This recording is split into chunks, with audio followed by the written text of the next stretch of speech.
Okay, Jenny, you were just saying this is going to maybe be part two.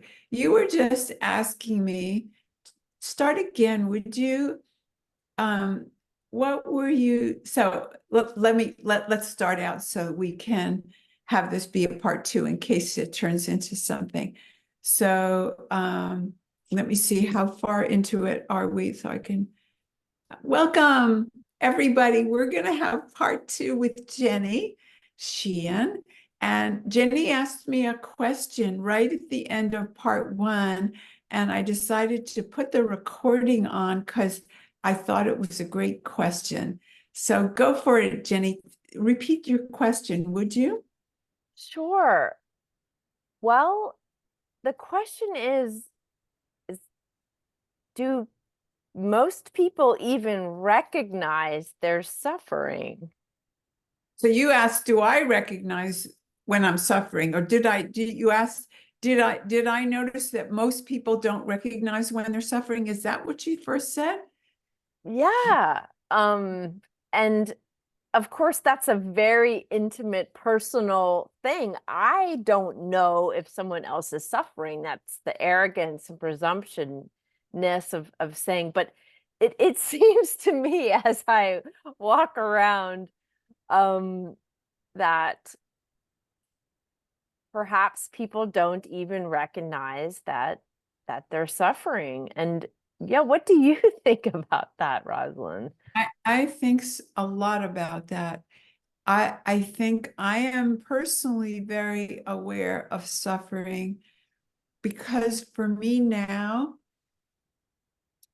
it's so dramatically different than where I live. And I do recently got hit with something, and it's about making exceptions. So let's backtrack. I believe I suffered my entire life psychologically. I was in pain most of the time. And it was even more when Melissa died. I didn't think you could suffer more, but earlier it was a more quiet misery. Mm, And then when she died so unexpectedly, it was like a knife that just didn't come out of my heart. Like I just was so sure there was nothing left that I wanted in life. Just it mm, was a misery I couldn't describe. And then when I had that moment, and most people who are listening read the book or heard the story, but it's important not because it's not a new story, it's because I claimed what happened there as my new home. So I was shaken and I'd been feeling so stabbing, mm, wound. And then where was the suffering? Like what happened? I realized there was nobody there to shake me, but that didn't interest me as much as where did the suffering go? Because I still remembered she was dead. So I wasn't like hallucinating into something happier. It just wasn't hurting. It wasn't that I was happy or glad, but it didn't hurt. And and the next thought is so important because I knew we talked about that observer in the last video. I knew I was going against a taboo. I asked myself, yeah, but could you admit that to anybody? mm, Could you admit that you're not hurting? Somehow I knew this could be more than a moment because I was projecting, okay, I'm okay.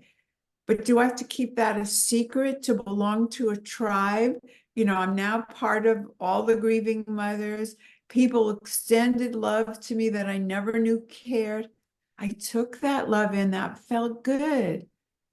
So do I give that all up because I'm not hurting? Mm. Then I heard the other taboo.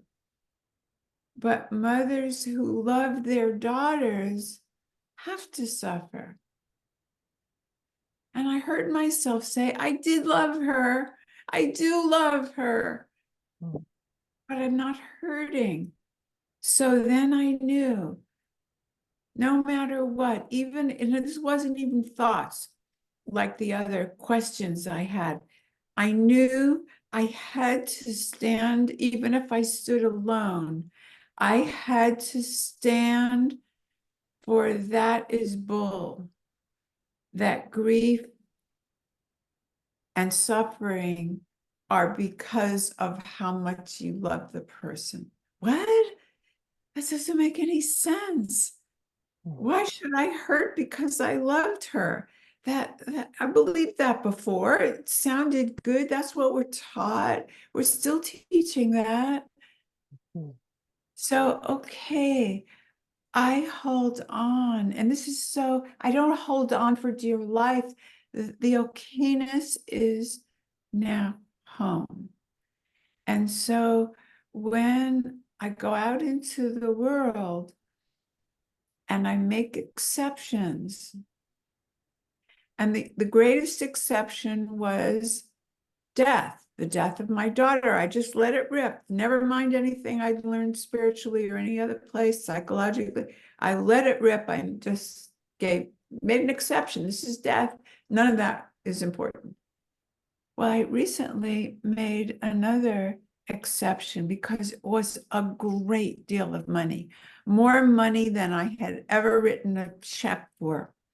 And it was this amazing service for my book. I would do a lot of things for my book that I wouldn't do for myself because my book is my legacy. My book is Melissa's life in the world. And the person I wrote the check to was not providing the service. And I was possessed day and night, feeling right, thinking, what could I do? What can I say? How can I, do I want to get a lawyer? Do I want to fight this? How else can I psychologically work with the person? Mm. She's a this, she's a that, he's a this, he's a that. And pretty soon I woke up. I was like, oh my God, this is akin to when Melissa died. I have made an exception to say, yes, wrongdoing, yes, that amount of money. Like, of course I have to. No, there's got to be another way. I don't know what it is. I know the answer isn't just to walk away from the money, but it can't be this kind of suffering about the money. Mm. I don't know. I don't know how to do this another way. And slowly, I've been given partners. The person who's named in the service I didn't even know has been given to me as an ally, and so on. Things are, supporters are happening, and I don't know if I'll get the service. That is not what's important here. Mm. I know I could win if I got a lawyer. I've got all the backup. So being right isn't the answer. Give the money to the lawyer. It still wouldn't give me what I was looking for.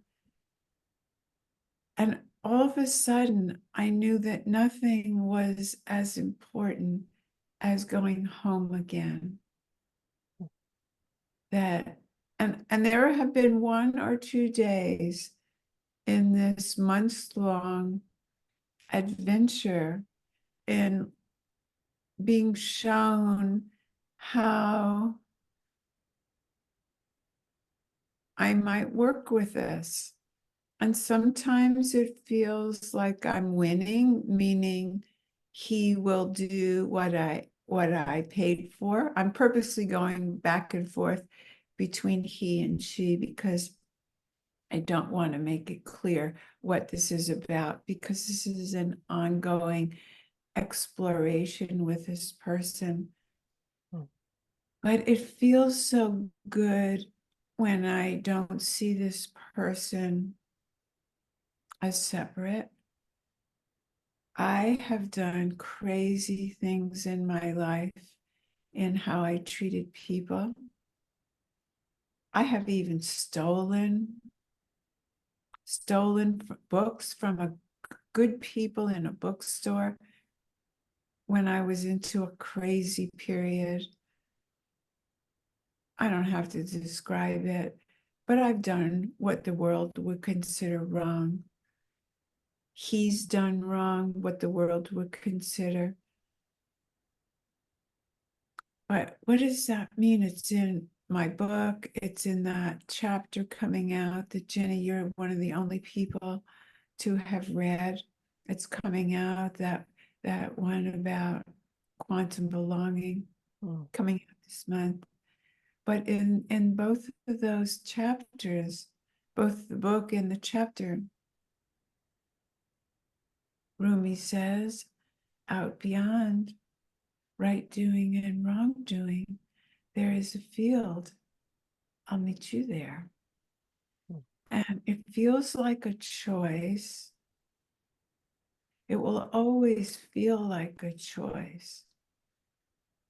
But I do feel that there's a movement like the weather. I was given that experience with Melissa, and the universe, like the weather, is using that energy for what it is. We're not even saying it's for good. It just for what it is. For some people, it's nothing. For some people, it's good. For some other people, it's actually like an abuse of, I've heard people say that I've like joined, what would they say, like marketing, like I've contaminated the worthiness of what this book, like people have their opinions, and whatever their opinion is theirs. But I see it more like the weather. And so I've been given big tastes again of what suffering feels like. And I feel like that's been a gift for the people that I work with, because it's still those same things. When you're into the suffering, you add on, and this and that, and I can do this and I can do that. I could stay up all night adding on to, and feel even worse in the morning. So that was a long answer to that brilliant, great question you asked about, do I suffer and do people know when they're suffering? I think unless you know the contrast, you probably don't know you're suffering. That example of the mother who, and you could just take me when I would saying in my mind, I didn't even say it to Melissa, you shouldn't be eating that. And she was so connected to me, said, you think I shouldn't be eating that. It's exactly my words, but I didn't say it to her. Did I know I was suffering? No. I knew I shouldn't say it to her. I knew better. I was a psychotherapist. I knew that would sound judgmental. But I actually thought I was in the right, teaching her what you eat and what you don't eat, because I was in such a restrictive place. And I didn't know any freedom from food, for food, with food.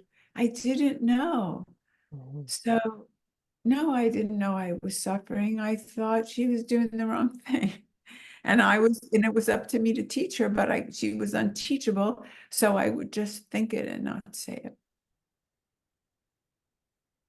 And it's all so natural, it's just natural. And for me, what's just really hit recently is everyone is doing their best. um, doing their best. And then under that, to really look at, when I look at what's happening and recognize that the absolute causelessness of it, that it's only an effect of an effect that I seems to temporarily be margin. You have to say more of what that means. What does causeless, what does that mean? Does that mean the personal? What does that mean?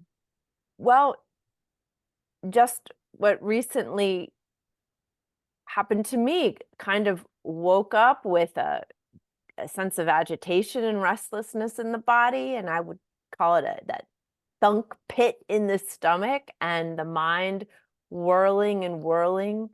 You described it well with the questions, and it's definitely a that sense to it. And I spent the day going, how did this happen? What did I do? Where did I go wrong? What did I do to cause it? The Yeah, personal separate self. right. And I Uh, just stayed with it and let it be, because so this I is so knew huge. It's huge, that Jen. it was causeless. But let me, So you're saying this is so huge because most people don't understand what you're talking about. This is so big.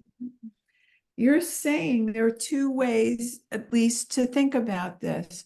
I caused that looping thinking feeling that was bringing me down, this agitation, versus the agitation is like the weather. It came as a result of whatever forces, but there is not a separate me causing. So this is the next thing people say to me if that idea comes out. So does that mean I don't take responsibility for my feelings? That sounds like a bypass. What would you say? oh no, there was no denial, no bypassing. I recognized what was happening, and what I decided to do was nothing to get myself out of it. I chose not to exercise, not to call a friend, and just to, whatever came up in the moment, take a nap, read a book. At one point, I even said, there was oh, go outside, get a little sun, just doing those tiny things, but nothing for the reason to get rid of the yucky thoughts and sensations that were coming up. And when I woke up the next morning, back at home in that neutral, uh, peaceful place of, without any of those agitated thoughts and feelings. And Rosalind, I recognized that that was also costless, Yeah. that So I also could not claim the restoration back to that centered sense of okay and well-being. So this is so huge. I want to put space around this so people can digest what you're saying. This is so diametrically opposite of our conditioning and opposite of therapy, opposite of psychology, opposite of coaching, which is where you are the source of your mindset.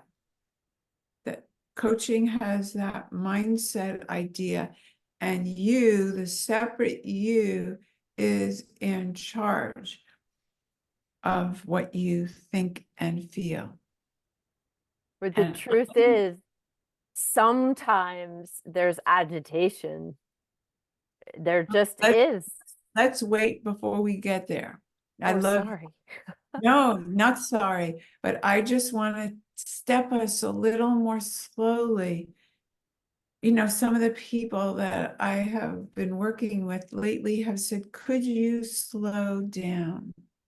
Mm, Could you just slow down? Because this feels so important and we're not there yet. We're just not there yet. And you are saying life-changing things that if you've never considered this, in the sense that before, when you heard or I heard, before you've had this teaching that you're living, it would be like you made me do it. If you're in a fight with someone and they trigger something in you, you would think you made me with what you said. This is not back to that, where somebody else made you agitated, or what happened in the world made you. See, that was the victim thing that we were then taught. No, take responsibility. We were taught you are your feelings. We were taught you are your agitation. So, of course, you better take responsibility for it. But if you are something else, please, everyone, if you just tuned in today, listen to our whole hour, the video before this Thursday, because we spent the whole time in talking about what you're not. And you're not your feelings, and you're not your thoughts. You were before them and you are after them. So that's how Jenny can say it's causeless. The reason it's still taking responsibility, but a different kind of responsibility, is that Jenny is welcoming in that day what happened. What happened was agitation, in her words. And she wasn't trying to get rid of it, which would have been repression or denial or some kind of lack of responsibility. She actually was welcoming, in the sense of, okay, you're here. What do you have to show me? I'm not going to fight you. So, like the dropping of the rope from the book, I'm not in opposition. And then everything changes. It's new moments. It's new moments of either moving outside or not moving outside to be in the sun, or having lunch or not having lunch, or whatever happens. But it's not a separate self identifying. And Jenny talks about what identifying is in the previous video.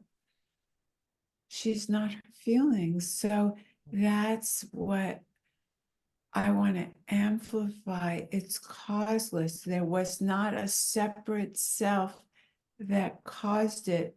Neither was it her partner, her children, the outer world. Can you imagine what freedom could come from being with what is? So much that you could have a new is in the next moment, because you're not judging it. You're not even calling it agitation. We could say there could be even a bigger freedom where it's not even identifiable. Whatever the wind is blowing, we wouldn't call that anything. It's just the wind is blowing. But agitation probably has a certain something involved, but the isness is the wind blowing within her that day. I just love what you brought out, Jenny. I hope you didn't mind my taking all that time around what you were saying. That's so profound. Oh no, not at all. If um it illuminates what's going on in life for anyone, it's worth it all. Yeah. Yes. We don't stay stagnant. We don't stay in joy. We don't stay in the kumbaya of peace. Energies happen, Mm, just like we didn't create our life. And unless we take our lives, we're not going to create our death. It's just there are happenings and energies, and it does get confusing to especially the separate person. So, what does that mean not to be a separate person? We feel everything, we engage, but we're not the cause of everything but you have to give up the credit too. That's mhm. that's what we started the last one, and you were just saying, and then the next day I didn't take the credit for a different day. Unless you want the blame too, that's what's the problem with manifestation ideas. Mhm. Yeah, Did you manifest the suffering as well? Like, you can't take one half. exactly. Yeah. So, do you have more to say about, you said you had a reference that you noticed a cloistering in spiritual communities. Did you mean people are trying to stay away from life? Or did you mean they stay in separate communities and then don't feel the other points of view? What did you mean? Sure. I just perhaps, and of course, a tiny little perspective of the whole spectrum, but spirituality and teachings and practices are very comfortable, and they do really, you said kumbaya, they do tap into a real sense of well-being. But if that's lost when you leave your meditation mat, or when you leave a retreat and you just go out to run errands, and there's triggering and annoyances and a loss of that sense of well-being, um that has that neutral quality, then what's the purpose of all the spiritual stuff? Well, And then go ahead. Go ahead. uh some are meant to be in monasteries and cloistered away. There are monks and Mhm. people who live on mountains and in isolation. But to me, there's a loss of the fullness of the experience of life and how rich it can be for the all the different ebbing and flowing. And um, so that's where it seems to go for me. It goes after an inward exploration of what I am and Mhm. what is life, perhaps whatever question one might have, that there is a going back out, just as you described at the beginning. You It's in relation with other people that really deeply knowing the truth of life, or what living is helpful. Mhm. And I hear you saying something very important. And I think it's can be the next step. So, as you said earlier, when you brought up suffering, it's a contrast. You have to put the word suffering onto an experience. you have to know something of what it's like not to suffer, Mm. and be able to claim that. So many people have great morning mat experiences. They do yoga, they do meditation, they do Course in Miracles, they do listening to, I know some person who gets to the I am through reading inspirational words. She doesn't do any meditation, but she gets there to that of letting life go and letting relief of thinking, feeling, posturing, positioning, and then she becomes one with life. Mm. So when we have these, what the world would call positive experiences, or experiences of letting go the world, that can be the next step to remembering, if we want to claim it, not just as the morning time, but as home. If we don't claim it as home, as our I am, as the truth of us, then it's just, we can only get there on our mat. But if we bring it to life, then it's the next step for so many people, and it makes it more possible. Nobody's ever said to many of these people, you can bring that with you. Just see it differently. See that as who you are, not just as a morning experience, not just even as God or your connection to God, because that makes it temporary. It makes it an experience, but it separates, you're still a separate person.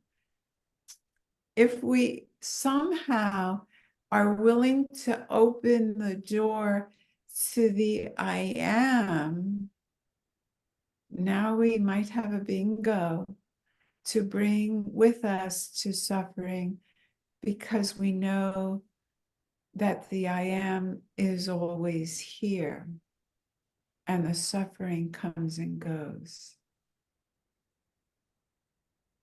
Beautiful. Yeah.